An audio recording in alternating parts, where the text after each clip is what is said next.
အားလုံးပဲမင်္ဂလာပါဒီနေ့တော့ကျွန်တော်ပြီးခဲ့တဲ့ပတ်ပေါ့နော်မှန်ခဲ့တဲ့ key ရဲ့အဆက်ကိုသင်ပေးလိုက်မှာပေါ့နော်တကယ်လို့မယုံဆိုလည်းအရင်ဗီဒီယိုသွားပြန်ကြည့်လို့ရပါတယ်လို့ဆိုတော့ဒီဟာပေါင်းနည်းကကြတော့ဒီမှာဆိုလို့ရှိရင်ဗျာထိုင်းထီမှာတရားဝင်ထွက်တာ6လုံးပေါ့နော်6လုံးမှာအနောက်3လုံးကိုကျွန်တော်ထွက်တဲ့ 3D ကဏ္ဍယူတာပေါ့နော်ဆိုတော့အရှိ3လုံးကအလဲထိုင်ရဲ့ပြီးတော့အနောက်ပိတ်ရဲ့ပြီးတော့ထွက်ကဏ္ဍရဲ့အလဲထိုင်ရဲ့နောက်ပိတ်ရဲ့ကိုပေါင်းပါပေါ့နော်ဆိုတော့ဒီမှာ3ညရဲ့9ရဲ့1ရဲ့2ရဲ့5ရဲ့ပေါ့နော်ဆိုတော့3ညနဲ့9နဲ့ပေါင်း9ပေါ့နော်9နဲ့1ပေါင်း30 12နဲ့5ပေါင်းတော့18 18ဆိုတော့ကျွန်တော်တို့ခွန်8လို့မယူပဲခွန်9လို့ယူမှာပေါ့နော်ဆိုတော့3ညခွန်ပေါ့နော်3ညခွန်ဆိုတော့ဒီမှာခွန်တစ်လုံးပေါ့နော်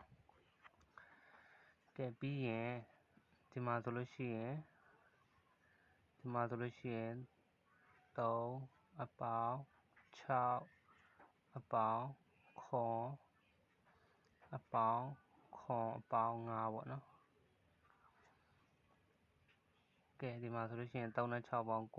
9နဲ့9နဲ့ပေါင်း16 16နဲ့9နဲ့ပေါင်း23 23နဲ့5နဲ့ပေါင်း28 28ဆိုတော့8 3ညဖြစ်မှာပေါ့နော်8 3ညဆိုတော့ထွက်တာက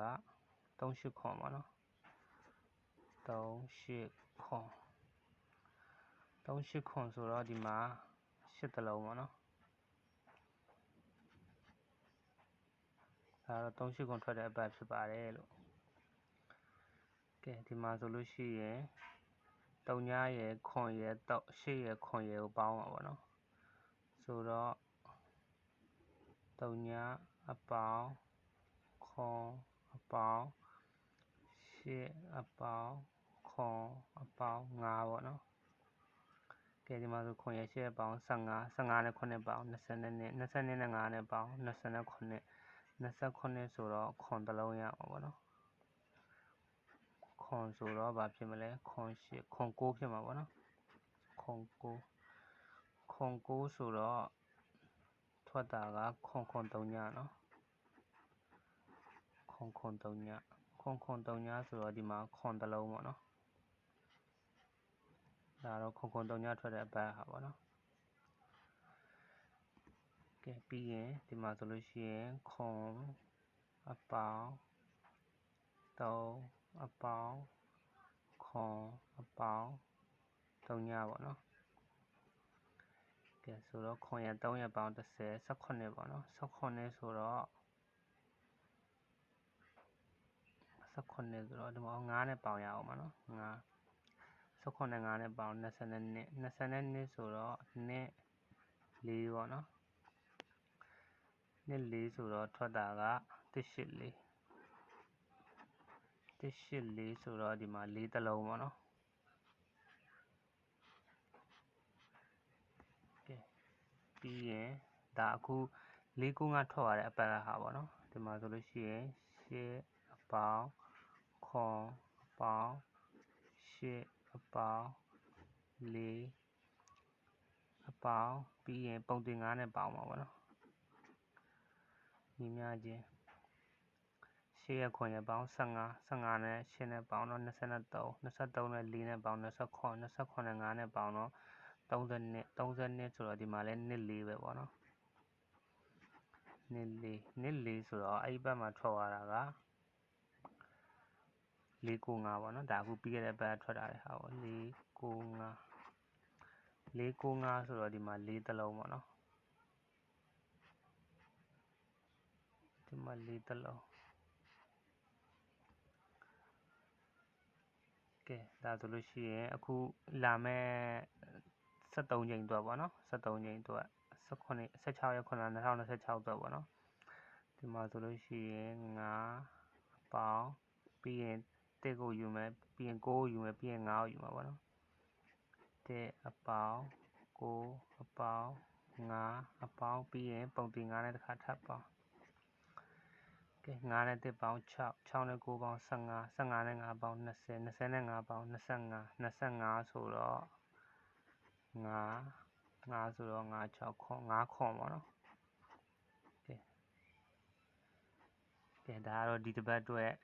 ကီးပေါ့နော်ငါခွန်ဆက်မှတ်ရင်တော့တစ်လုံးတော့ထိမှာပဲနော်အလုံးပဲပေါ့နော်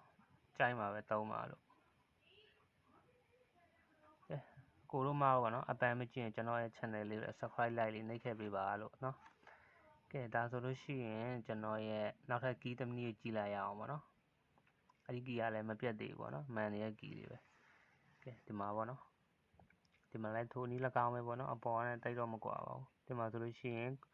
အရှိ3လုံးကခါးကို2ခါယူမယ်ပြီးရင်ထွက်ကနန်းရဲ့နောက်ပိတ်တစ်ခါယူမယ်ဒီမှာဆိုလို့ရှိရင်6ပေါ့နော်6ပြီးရင်4ပေါ့ဒီမှာဆို9နဲ့9ပေါင်း18နဲ့4ပေါင်း22ဆိုတော့2ခွန်2ဆိုတော့2ရဲ့ပါဝါ9ပေါ့နော်ထွက်တာက6တင်းနဲ့နော်6တင်းနဲ့ဆိုတော့ဒီမှာ2တစ်လုံးပါတယ်ကဲပြီးရင်ဒီမှာဆိုလို့ရှိရင်3ညအပေါင်း2ပေါ့နော်ဆိုတော့2ပဲပေါ့နော်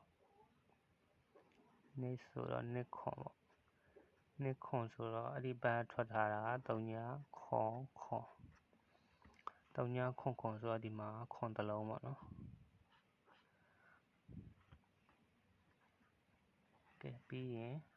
ဒီမှာဆိုလို့ရှိရင်3အပေါင်း9ပေါ့နော်ညီမချင်း3နဲ့3ပေါင်း6နဲ့9ပေါင်း13ဆိုတော့3ပါဝါ8ပေါ့နော်ကဲအဲ့ဒီမှာထွက်ထားတာက38ခွန်ပေါ့နော်38ခွန်ဆိုတော့ဒီမှာနှလုံးလုံးပါပါနော်3ရောပါတယ်8ရောပါတယ်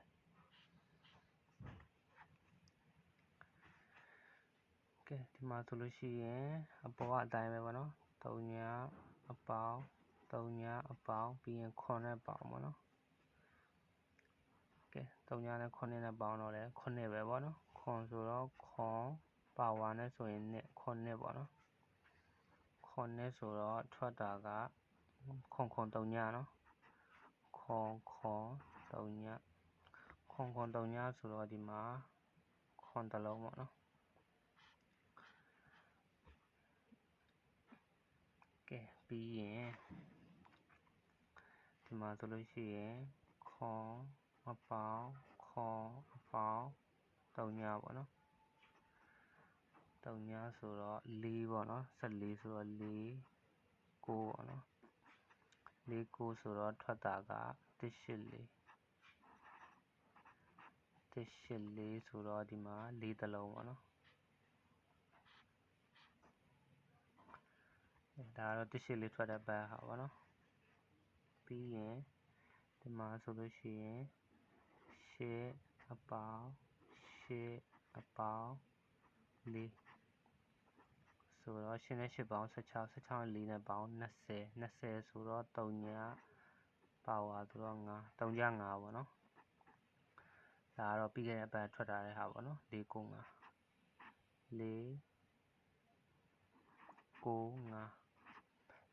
5ဆိုတော့ဒီမှာ5တစ်လုံးပေါ့နော်